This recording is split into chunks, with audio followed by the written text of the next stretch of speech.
بعض لوگوں کا خیال یہ ہے کہ ابو بکر یا سیدنا صدیق اکبر رضی اللہ تعالیٰ عنہ کا نام ہے، حالانکہ ایسی بات نہیں ہے۔ ابو بکر یہ سیدنا صدیق اکبر رضی اللہ تعالیٰ عنہ کا نام نہیں ہے، بلکہ یہ آپ کی کنیت ہے۔ ابو بکر کے معنی کیا ہیں؟ سیدنا صدیق اکبر رضی اللہ تعالیٰ عنہ کو ابو بکر کیوں کہتے ہیں؟ علماء نے اس میں متعدد اقوال ذکر کیے ہیں، میں ان میں سے دو آپ کے سامنے پیش کر رہا ہوں۔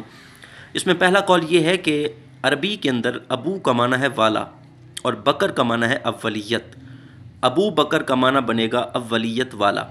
تو چونکہ سیدنا صدیق اکبر رضی اللہ تعالیٰ عنہ آپ اسلام لانے، ہجرت کرنے، حضور علیہ السلام پر مال خرچ کرنے، جان لٹانے اور حضور علیہ السلام کی وفات کے بعد وفات پانے، ان تمام تر امور میں سیدنا صدیق اکبر اولیت رکھتے ہیں، اس لیے آپ کو ابو بکر یعنی اولیت والا کہا جاتا ہے۔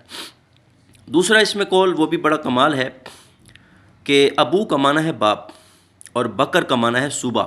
جیسے اللہ تعالیٰ کا فرمان ہے نا وَسَبِّحُوهُ بُكْرَةً وَأَصِيلًا، کہ صبح و شام اللہ کی تسبیح بیان کرو۔